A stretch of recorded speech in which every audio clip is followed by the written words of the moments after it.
Were the lobster rolls good? Yeah, very good. But the last time, it was probably during the summer, I went and I said, oh, the lobster rolls. I said, oh, how much are they? He said, $29.99. It was for lunch. I'm like, no, I can't. No. For lobster roll, sorry. So it comes with French fries. I said, oh, good. It comes like 7 cents worth of potatoes. But then the fried fish wasn't. It was yeah. Well, fish tacos are good there. Yeah, I love fish tacos. I do too. I can't adjust anything.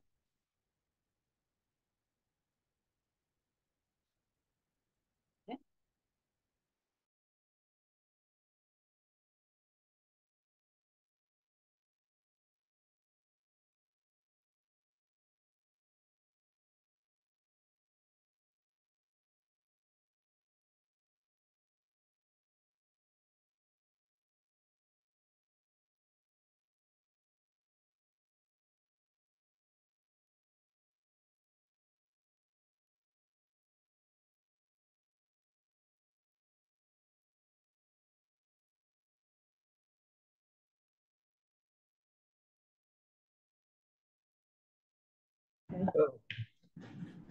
Red's always a bad sign. Yeah. Unless it's Valentine's Day. That's right. It's my birthday. Valentine's Day? Yeah. Oh, mine's next Wednesday. Start saving up. I mean, mine's next. What day is it? When is your 9 birthday? days. January? 8, 10. January. Yeah. And December. Well, December. Yeah. My nephew's is the 27th of December. Yeah, next Wednesday. We'll try not to have a meeting that night. We've had many meetings on my birthday.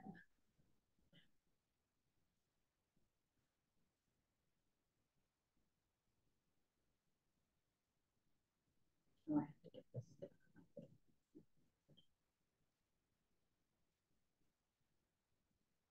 I'm using this in dark mode. We can work with that.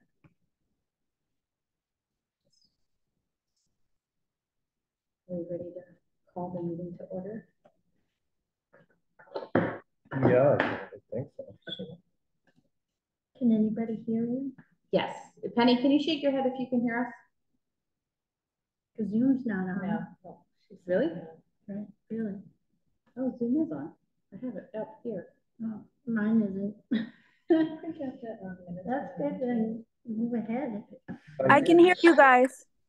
Can you? Okay. Thank you. Yeah. Appreciate it. Confirmation. You look golden, Grace. Well, okay. If I'm inside, there's music playing and dogs barking and. I gotcha. Been there. I did print at one point. I read. Okay. All right. I'm going to trust you guys. Okay. I guess we will start call the meeting to order. We review the agenda. I'm going to bring that up on my screen here because I'm running a little bit blind at the moment. There's an agenda right here. No, I think there we go. Okay, so we have first the open our meeting and then review the agenda, which we'll do now. Public comment is at 5:35, 5:40. We have reviewed the minutes from December 19th and the 26th. Review the stretch code and update the green procurement, and the green procurement from the Energy Committee. Review the EV charger proposal. Review and appoint potentially the assistant town clerk. And then choose a SB representative for the teachers union negotiations, and then the town administrator updates. I believe that the item at the 625 is no longer on there. So 625 will not happen. 6 o'clock tomorrow. So that's rescheduled for tomorrow. Okay. All right. So is there anyone here that has public comment? Please raise your hand. Oh, interesting. I can't get in.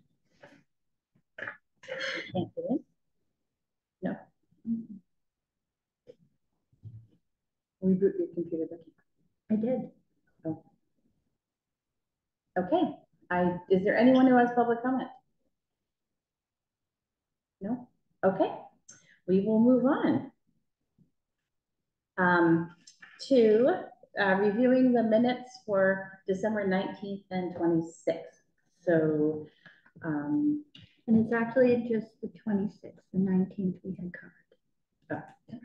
Oh, here we all go. right, Good. I thought so too, but didn't know if there was change. Okay, so do I hear the minutes for the do I hear a motion to accept the minutes for the 26th? So moved. Okay. Second. All right. Is there any edits or changes that anyone saw? Short and sweet. Short and sweet. Okay, Yeah. great. All those in favor of approving the minutes, please say aye. Carol, aye. Stalker, aye. Please, O'Neill, aye. Okay. We're We're 10 minutes. we early. are. Do we want to do town administrator updates? I think that's a good idea. Unless the energy committee is ready, but since it's on the, I'd wait until 5, Yeah. closer to 5:45. yeah. Becky, is there any updates that you might have? We can squeeze in 9 minutes. The elevator repairman came in today for the lift. And so the emergency battery was repaired on that. We continue to have a problem with the elevator. That requires the fire alarm company to come back and fix whatever they did when they fixed the vent so that the vent closes when the alarm goes off. What now happens is when alarms don't go off, for some reason, the elevator door opens upstairs. And Lenny has to come and shut it. Lenny now wants to charge me a fee. All right. Yeah, right. To make money so he can spend it for the fire department. I said Yeah. no. Good luck with that. So over this last week, as you all are aware, we had some trash problems. Our vendor changed the date to be Tuesday and Wednesday and failed to let anyone in Shutesbury know about the change, and then showed up on Tuesday when they were scheduled to be here last Wednesday and Thursday. I was out of town. Gary and Meryl jumped in, talked to the trash hauler. The trash hauler let them know that the change had been made, and that's what we had to live with. I got on the phone again and said, we can't live with that. You have to come back out, because we did not have all the trash picked up by Wednesday. So they came out again on Thursday. And I believe there was even a pickup on Friday. So I believe they did get all the trash picked up. For those of you who heard only half my message, which I think was everyone, Wednesday will also be normal. Like today, Tuesday was normal trash pickup. Wednesday is back on the regular schedule. And I'm gonna get an announcement out before I leave tonight. But I'm having technical difficulties with the Code Red system. It took over an hour to get that notice out, even with the assistance of Code Red staff. There was an internet connection that wasn't enough, and it wasn't strong enough or something, so the phone calls weren't going all the way through and they kept crashing.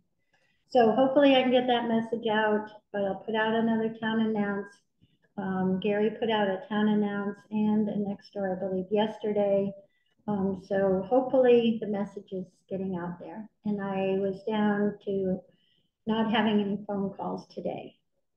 So. Did I understand that going forward, if there's a Monday holiday, we'll still, they want to stick with the Tuesday, Wednesday schedule? It's not like all we the time. got bumped Yeah, we always ahead of day. for years. Yes, yeah, okay.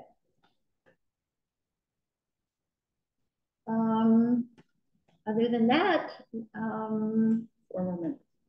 we have the proposal that you all talked about last Tuesday. I received one update over the holiday from our Green Communities rep, who gave me the email address of EV Electrical for National Grid.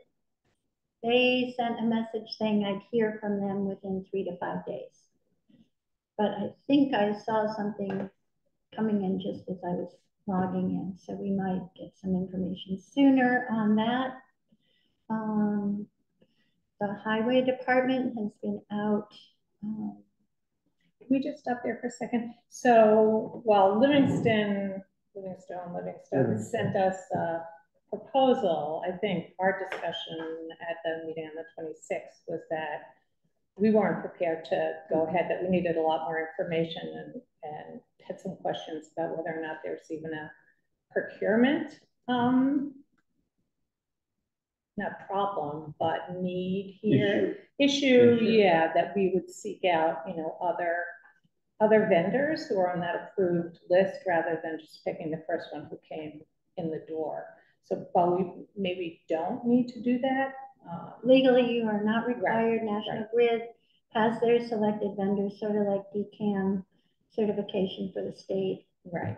But just good business practice is to say who else is out there that we wouldn't necessarily, so we could at least get some letters of interest from other vendors rather than pick the first one who comes in the door, who we know nothing about and isn't from Massachusetts. So I don't know. I just think that would make sense for us to do. Mm-hmm. So basically, we're waiting on National Grid to give us their take on what's and that's available. who we're waiting on. Right, okay. But at the same time, they are administrating the same program to, you know, in the same, you know, in the different states. So it's, I don't think they're particular who we work with. Mm-hmm. That's the towns reaching out to others. I think Nate had mentioned the company that's in Amherst. Predominantly, that might be a good one to look at. But other than that, we don't have any background with these other companies either, other than what we can get from our Green Communities people. Yeah. So Well, maybe we could talk go. about that with the Energy Committee. Yeah, right. We have to go to National Grid approved vendor, though, right? We know that much. Not everybody's a National Grid approved vendor. Is that true? Correct. Yeah. And not everyone has National Grid. Right. And I'm not sure, I don't believe these kind of offers are going to many people right now, just because the Green Communities guy was surprised by it. So I'm not sure how we ended up on their list. It could be a freak accident that no one else. They thought we were Shrewsbury. Yeah. I did ask. I do see, we sort of jumped ahead. I do see it's on the agenda to talk about. So yeah, with the planning board. I mean, with the ECAC. Yeah. So, what time are? We're close. We're close. Yeah, we can change. You guys ready? ECAC ready? Are you ready? Yeah, we don't have a quorum, but we can. The important person, Nate, is here, so I can introduce it. And we can jump in if you're ready. Okay. Unless you thought one was coming in the next 2 minutes. Gail might show up, and then we'd have a quorum. But we can stop our discussion and call the meeting to order officially if she shows up. If that makes sense. Sure. I'll watch the picture. Grace has a comment. Grace. I was just gonna say, if we are waiting for Gail to show up, then we could move my bit of the agenda up, and then I could maybe go back into. Is anybody okay with moving the appointment of assistant? We may not be able to do that in 2 minutes, Grace. I'm sorry. Okay, that's fine. Yeah, I sorry. wait very patiently. I do appreciate the suggestion. Okay. Go ahead, Michael. Okay, so there's two things we wanted to discuss. The first one's potential procurement policy, and Nate brought this to the attention of ECAC last month, and it's basically based on conversation with Amherst, where they have adopted as part of their larger procurement policy statements that would move the town towards net zero. So the idea being when things come up for end of life and they're making big purchases for procurement, that they go towards the direction of non-fossil fuel technologies. So, oh, here comes Gail. Hold on. okay. Thank you. You're welcome. Right on time. Okay. Now that Gail's here, I'll call us to order at 5:45 and continue talking. Hi, Gail. So they have, they have a bigger procurement guideline policy and all, they're bigger and more complex in all ways. But the last sentence of the thing that I sent you, which is that projects that replace end-of-life equipment must adhere to meeting the stated goal of carbon neutrality by replacing fossil fuel systems and technology with applicable and available renewable alternative technologies. So we thought this had value. I'm sort of making the assumption it's probably a select board policy and nothing to do with ECAG necessarily. And I'm not thinking it's town meeting vote, but we will sort of want to put it at your feet and have a conversation. Nate, do you want to just sort of add a little bit more to what I just said? Yeah, maybe. So this is language that Stephanie Ciccarello, the Amherst Director of Sustainability, had forwarded to us. And I think the way she framed it was that, this is less of a formal policy per se, and more of just default template language that is, in the procurement documentation.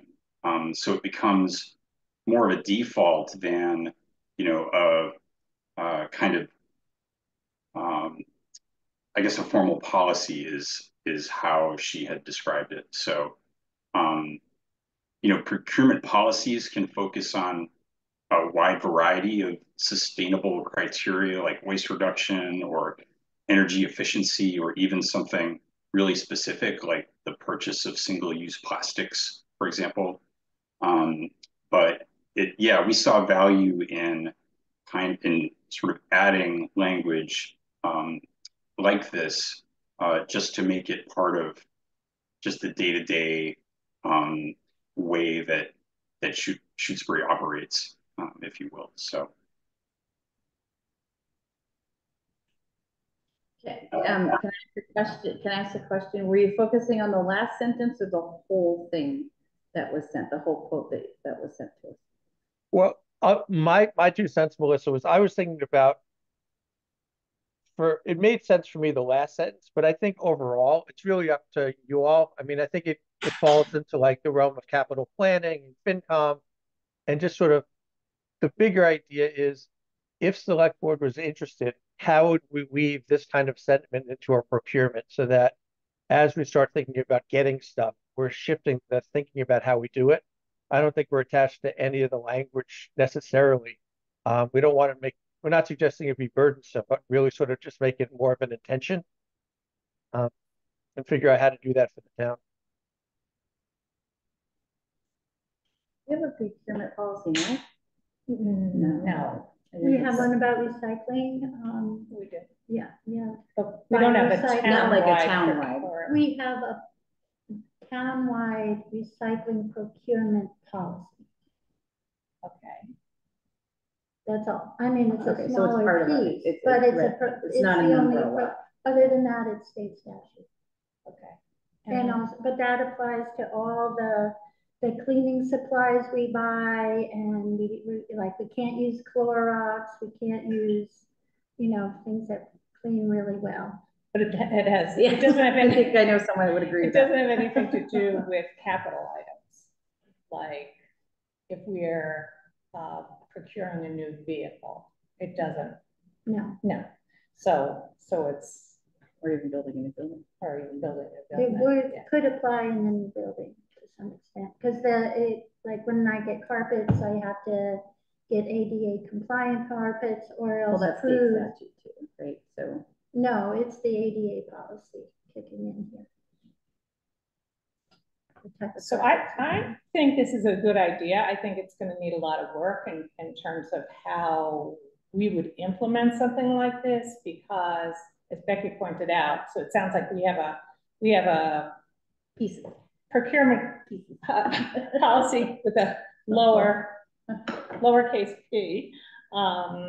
And then we, and with other procurement, we have Chapter 30B, which is the state procurement policy for goods and services as well as other capital items. So when we do an RFP under Chapter 30B, we could have language inserted in there, kind of, maybe not this exact language, but I think the select board could talk about, what we might want to incorporate, and, we might even want to think about, to the extent financially feasible and or programmatically feasible. For example, if there was some reason why we couldn't put heat pumps into the elementary school, if we were putting a new heating system, I'm just making that up. We would allow for something else. Somebody wanted to do mini splits instead of doing heat pumps. and I think you'd have to allow other things for like equipment for highway and emergency. So, and then it's right, it's all the equipment. But I think the idea of working towards, having everybody think about it. So when capital planning is talking to departments about equipment, whatever they need, that there is this, that there's thinking about, how do we be most energy efficient, and if we're trying to work towards net zero at some point, which is a stretch, is a stretch for us. But anyway, yeah, maybe, maybe if I don't know if the Energy Committee wants to take this statement, that last sentence, and kind of work on it to language that we might be sharing with other town departments, that, some policy that maybe we adopt, and then we can sort of play with it. The one suggestion I have is to stay away from the word must, and have it more intentional, because there are, I can think of 5 or 6 or 15 things that won't be able to adhere to something like this now, or even 50 years from now. So stay away from the word must or required or shall. I think you could, I was thinking. But an effort could be made toward. Must consider. Right. Or something like that. But must adhere, you're right. Like, we're not gonna buy a $7 million fire truck. We can buy one for whatever, it's not gonna happen. To share all those thoughts, but. So to say we have to do it is just wrong. Yeah, because it's not necessarily as feasible. So in terms of, I agree with those things. I mean, I think there's a lot of, it's not even wordsmithing, it's sort of making sure that we're aligning with the capability of the town financially, and there's not a lot of capacity in little towns. So do you guys think if we crafted some stuff, would be better to deliver it to you and then you share it with like FinCom and capital planning, or would you prefer? Yeah, I think here first. Yeah. Okay. We didn't want to get ahead of anything. We thought this was the first stop to check in terms of process. And this also could prompt us to add some other things to it too, that we're not thinking of in this few minutes of speaking, that about procurement that might be helpful, this related or other related, now that the idea has been brought forward for procurement policy. Cool.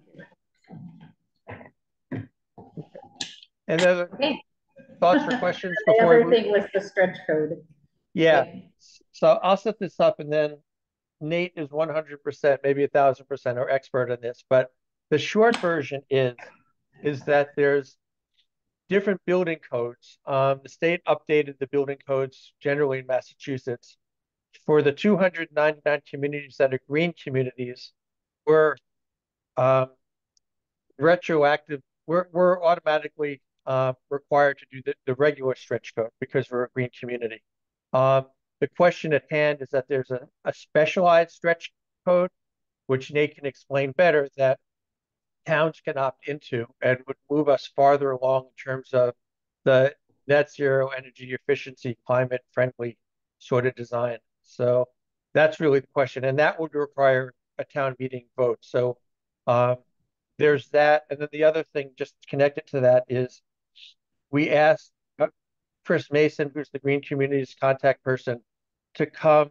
We're thinking of following this conversation, we were thinking of having a public session, information session, where we can share the background and the information, get a pulse and gather questions from the community in advance of going towards a warrant article, sort of similar to what we did with the CCA. So we wanted to mention it to you, see if you guys had thoughts.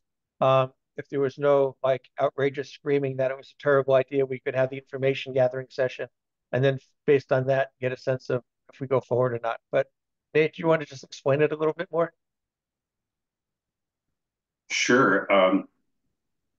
So I think you've sort of laid the groundwork. There are these three codes, and because we're a green community, we're already under the stretch code. So Massachusetts updates its building codes about every 3 years. And a new set of codes took effect on January 1st, 2023. So exactly pretty much a year ago. So an example of what is in the new stretch code is that all new construction must be wired to be ready for electric vehicle charging. So that's something that is in effect in Shutesbury right now for new construction. And there are, other kind of energy efficiency and green elements in new construction and major renovations that are part of that stretch code that's currently in effect in Shutesbury. And then there's this third code, an opt-in stretch code. And what that code does is it defines what a net zero building is, and it establishes performance standards for those buildings. And again, this is for new construction and major renovations that are like 1,000 square feet. So major additions. And you can think of it as the stretch code plus solar and electrification added on to get to net zero. So the opt-in code requires a town meeting vote. And we wanted to put this on your radar since there are these changes that are in effect that Shutesbury is already subject to. And then there's this additional opportunity to put before the town a code that would help kind of future-proof new construction. So, I mean, a house that's built now is going to be standing in 2100, presumably. So it's sort of a forward-looking way of building things. So Michael also mentioned that Chris Mason, regional coordinator of green communities, has offered to give an informational presentation, and a code consultant, a specialist in building codes, would be able to join Chris there. And so that would be a great time to learn more about the code changes that are already in effect, as well as these opt-in codes that would help the town get to net zero. And I think the date that would work for them is February 26th from 7 to 8:30. So that would be something that CAC would be delighted to host. And I'll stop there. Yeah. Also that we have an agreement with Chris that questions and the things that are discussed are particular to rural communities, and we're not going to get flummoxed with all the big city stuff that's part of the stuff. That there will be specifically things that have consequence for rural setting.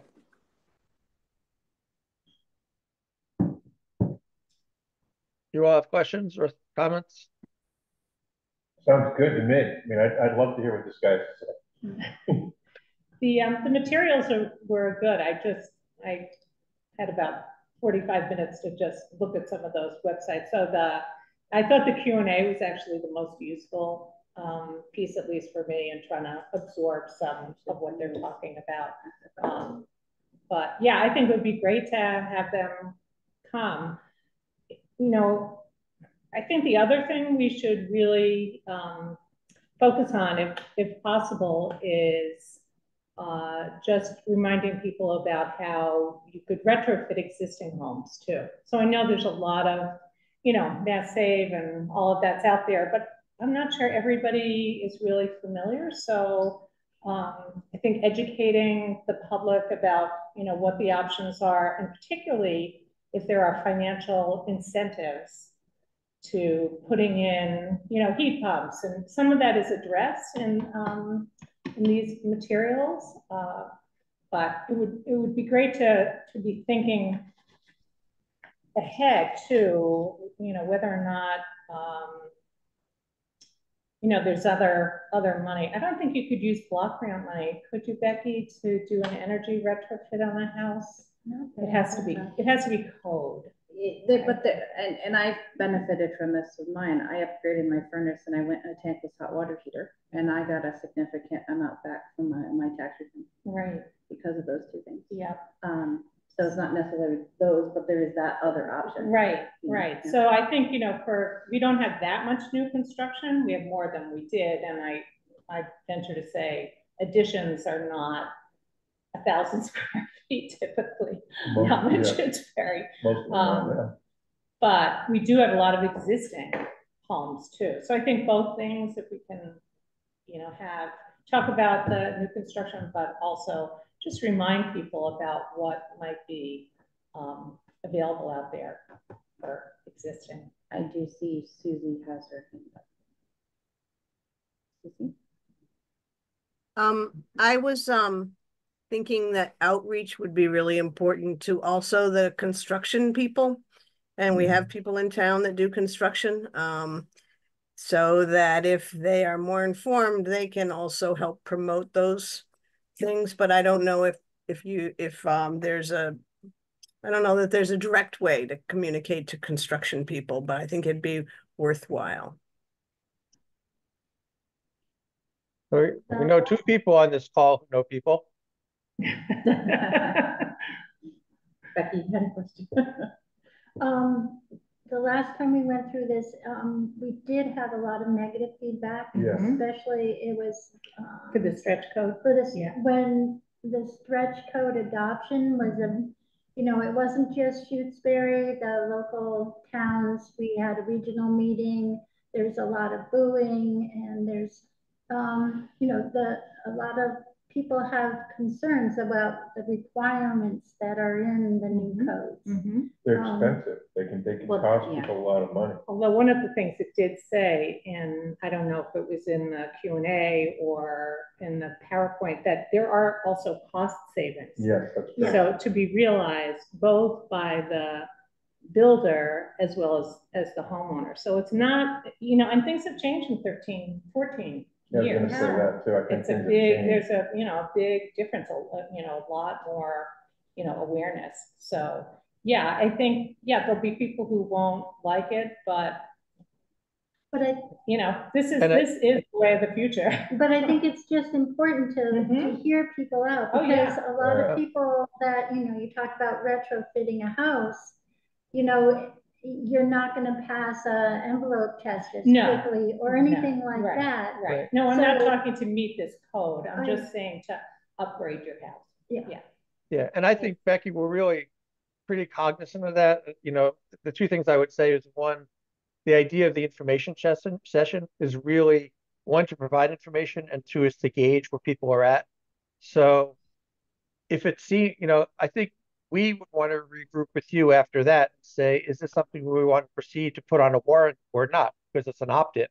So, we're already doing the stretch code. People should be aware of that, but we don't have to go forward with a specialized one. So it's really sort of getting a pulse.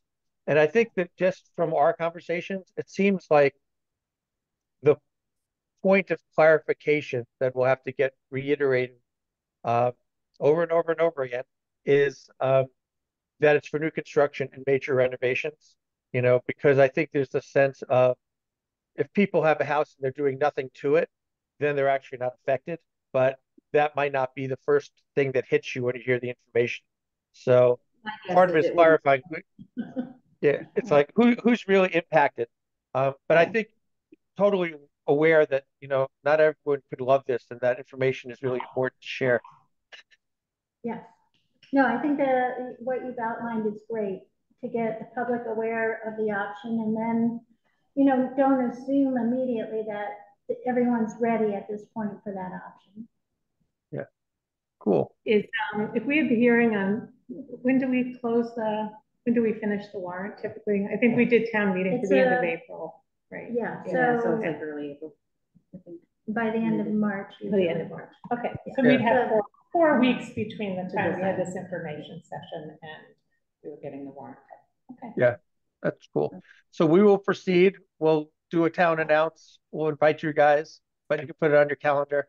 And I just want to thank Nate for taking the lead on bringing this to our attention and being the conduit with Chris, because that was really helpful. So thank you for your time, Select Board. Okay, thank you. Thank you. Thanks for your work. Oh, I have to adjourn us. I'm sorry. Yes. Someone want to move to adjourn? So moved. Second? Anyone? I'll second that. Okay, roll call. Gail. Yes, aye. Nate. Aye. Isaac. Aye. And I'm an aye. So we are adjourned. Back to you guys. Thank you. Great, thank you. Thank you. Thank you. We did have review the charger proposal, but we sort of did that earlier. Yeah. Do we have any further discussion? Oh, we on forgot that? to ask. AI We didn't talk about the charger with you. We guys? jumped right. Yeah, we had talked about it earlier, and you were here at our last meeting when we spoke. About I was. It, Yeah. We gave you. I mean, there you have enough input at this point. I think it's some information gathering, and then we can come back if you want. Okay. All right, so I guess we'll leave it at that, info gathering. Good, sounds good. Okay. All right. So now it's time to review and appoint a potential assistant town clerk. And before we do that, I see someone coming in. Oh, hold on, let them get in here. Give me one moment. There's someone just coming in listed as an iPhone. In case it's Jenna. Yep. Maybe it's not doing well with the signal. Like me. Yeah. I don't know. Give 1 second, Grace. I just want that to come in so we can identify that person before we head on. Were you expecting the person that you were bringing forward to us to pop in? I did not ask her to. Okay. I did let her know the meeting was happening, but yeah, I didn't explicitly ask her to come. Yeah, this person is. I didn't come when you guys appointed me as assistant town clerk. I'll keep watching this. If it pops in, I'll interrupt us to have them identify themselves, but I think there are some signal problems. Okay, so we have an appointment potentially of an assistant town clerk. Who is it? Her name. Her resume. Yeah, you guys have her resume. Her name is Jeanette Kiley. She is a new town resident. I think they are maybe still working on the house. I'm not sure if they're all the way totally moved in yet. She has tons of customer service experience. She has tons of office management experience. Her most recent job work was working in a senior living community, and all of that, all of what she brings and what she shows in her resume, those are skills that we need in the town clerk office. And having met her, talked to her on the phone, met her in person a couple times, done the interview. She's extremely personable. She's got this amazing presence. When I gave her a tour of town hall, she looked at everything that was on the walls. She asked questions about stuff. She did a great job taking the initiative to introduce herself to people. Like pretty immediately, my thought was this woman is going to be a great fit for Shutesbury Town Hall. I see on the resume she's got some municipal experience, or at least with housing authorities. Yes, So, yeah, and where? Which so that is over. that again. It's like that is housing authority and where. Okay, so like you are familiar with the broader community and like where we fit in Shutesbury into the grander scheme of Massachusetts socioeconomic geopolitics. and the municipal part of those two overlapping. Right. Yeah. She seems eager to learn. There's stuff that, she's interested in learning and eager to learn. And also like one of the things she told me was like, you can give me stuff to copy and staple. And I was like, oh, thank God, because I'm almost out of the swearing in packets. And for me, that is a whole day job, that making more swearing in packets. And that is exactly the kind of thing I need an assistant town clerk to help me with, to be a second pair of hands right now, especially right now. Because I don't know if you guys know this, but the secretary's office is going to start mailing out vote by mail applications on January 8th. And we've got a special town meeting this month. We also have the annual street listing is going to go out this month. So this month especially, there is a lot of folding and printing and scanning work that needs to be done. So much of it. So yeah. Grace, let me pause you right there. Can the person who's logged in to our meeting with simply iPhone please identify themselves? I saw her. She had the screen Oh, it is was on okay. for a while. Okay. I did not see that. I'm sorry. No problem. You said it was Elizabeth. Yes. Fernandez O'Brien. And Easy. C. O'Brien. Wait, no. There's an N after the R. Fernandez. Or out here. Okay, thank you, Grace. Go ahead. Was there anything else you'd like to? So yeah, I'm definitely urging the select board to appoint her. I think she's going to be a really good fit for us. Our need is as great as it can possibly be at this moment. I need help, and we've got a big year ahead of us. So the time is right. And yeah, I feel like we've gotten very lucky with this candidate. And Grace, how many hours a week is the position? The position is 10 hours a week. Okay. For now, while I'm training her and getting her situated and comfortable and up to speed and all of that, for the foreseeable future, all those 10 hours are going to be aligned with my hours. My hope is that in the future, we could sort of split the hours a little bit and thus increase the number of hours that the town clerk office is available and open to the public. Great. Sounds good. And just a question, is this, excuse me, is this in the finance committee's budget? No, I mean, I'm just asking because I think it is, just confirming that. Town meeting voted Right, the right. assistant town clerk position last year. That's what I thought. Okay, just confirming that. Okay, I'm ready to make a motion. I'm ready to hear one. To appoint Janet Kiley as the new assistant town clerk. Okay, do I have a second? Second. Okay, any further questions or discussion? Okay. All those in favor? Farrell, aye. Stalker, aye. Makepeace O'Neill, aye. Thank you, Grace. Thank you. Go in and get warm. Thank you very much. Okay, moving on to SB representation on the teachers union negotiations. The select board usually selects somebody. I did it last time. I'm happy to do it this time. They're just beginning. I think I forwarded they haven't been done yet. There was an email just from their lawyer trying to set up a date or something, but they haven't started yet. So if you all want to take it on yourselves, you're welcome to do that. Most of the meetings are around 5 o'clock, sometimes 4 to 6, sometimes earlier, like 3 o'clock. So was this 3 years ago? Yes, it was. I figured 3-year contract. I'm fine with Becky doing it. Yeah. If you think you have the time to do it. Yeah, if they're, I think we did about 6 meetings last year or something, 6 or 7. It wasn't a huge. Okay. All right. I make a motion that our town administrator be the select board representative to the elementary school union negotiations. Second. Okay, all those in favor, or any further discussion or questions? No. All those in favor? Carol, aye. Stocker, aye. Make O'Neill, aye. And then town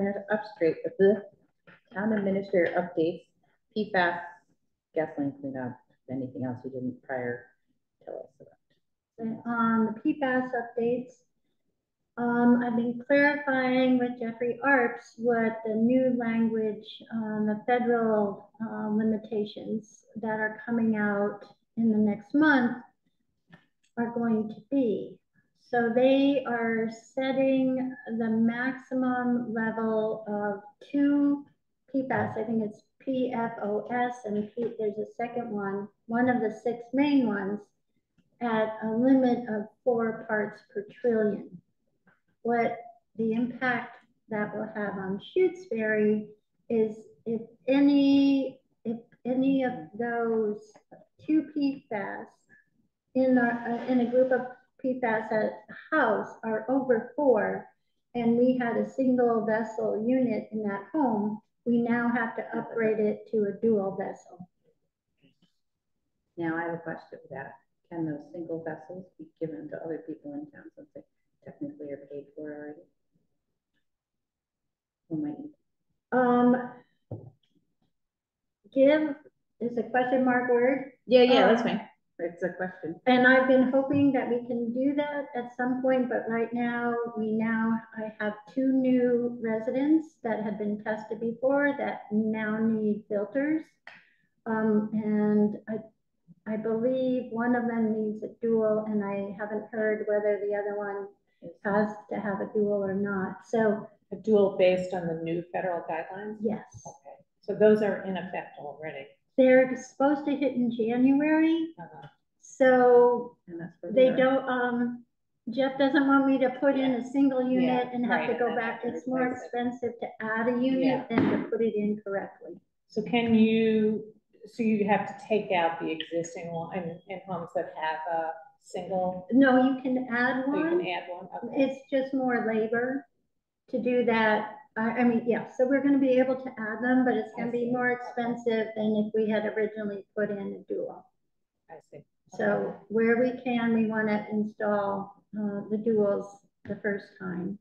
And so this would be an instance where they have the single, but they're still testing above the new federal level. Okay. Yeah. Or if their numbers were to increase. Right. Yeah. Right. But it's those 2 out of it. There's 6 PFAS. You get a report that has about 20 different PFAS. Only 6 of them are regulated by the state and by the feds. Mm-hmm. And now the feds are increasing the regulation on 2 of those. Okay. So that's going to change our computation. And right off the bat, I know I have, I think, 9 that have to be upgraded, plus 2 new ones. And we're burning through our 150,000 just with the testing that we did now. the new fees from tie and bond, and now the requirements on changing the poets. So I'll get you full accounting for the next meeting, because I think we've got to start talking to the state already again because of our situation. The testing of the dual units require 3 tests. So instead of $250 to test a unit, it's $750 to test a unit. So when you have 10 duals that are in that situation, it really increases the cost of testing. So when you say talk to the state of The Clean Water Trust folks, we should be receiving the funds for the loan that we had applied for originally. And I think we need to start talking to them right away about additional potential funds needed because of the change in the feds and all the required testing DEP is making of us, requesting of us. Okay. And unfortunately, it's not just Shutesbury, it's all over Massachusetts. Right. So, probably dwindling everywhere. Yeah, we should ask sooner rather than later. Yeah, Or they run out of money. Yeah, right. Okay. So that's the most important one. And the update, and forgive me if I already told you, I don't think I did. So the gasoline situation, I believe I let you know that we need to do additional testing at the Valentine's, the property that's adjacent to the fire station. At our last meeting, we had found one well that was out by the road in front of Valentine's, but we had used metal detectors and been unable to find the other well. Well, on Thursday, we both had wells. The highway department was very helpful. They had gone in with a weed whacker in the area, and we walked out. I went a little farther than Sam. Sam put his metal detector down and it just started going off immediately. So we found the well, and that saves at least $10,000 plus permitting and time. So that's very good news. So water has been drawn from that? Yes. Yes. And we'll get those results shortly. Okay. We should be coming back by the end of the week, I think. Okay. All right. So going back 1 second to the Clean Water Trust, that's money that's going to come in as a zero interest loan, as I recall. Is that correct? But they did say with what did they say? That there would be loan forgiveness of part. She pretty much promised 20% and potentially higher. Yeah, I remember kind of waffling on that. So at least 20% is better than nothing, but we're going to have to budget for the repayment of that loan in this upcoming budget. Any other questions? I don't have any on those two. Was there anything else that we needed to cover? That's the end of this list. That's the end of this meeting. Did we have to talk at all about the, we're okay with the warrant and the bylaw and all that stuff? Just things on McGregor. You want to talk about that? Just on the floor of the town meeting, or how do we do that? It's not on the it's not on the agenda. Oh, it's not on the agenda. Right. Oh, I thought it was. Yeah. No. We'll put it on the next agenda. Okay. Nobody raised that as, I know it went out personally to, I mean, everybody got that. Yeah. Yeah. Okay. Okay. Well, I see Penny's hand. We can take one more question since we're ahead of time. I'm sorry I missed the public comment. My phone rang. I was here to say Happy New Year. Happy New Year. But also to take this opportunity to say thank you so much. You've had quite a year. And my hope is that, and I'm so glad you were there taking care of business and doing the heavy lifting. And I just wish you a healthy, happy, and calmer year ahead. And thank you. Thank you. Thank you, Penny. That's a great way to end a meeting. Yes, it is. Thank you. Do I hear a motion to adjourn? So moved. Okay. Second. All right, all in favor? Carol, I. Dr. I. Makepeace O'Neill, aye. Thank you for coming, everybody. Thanks. Thank you for being part of our group tonight. Thank you.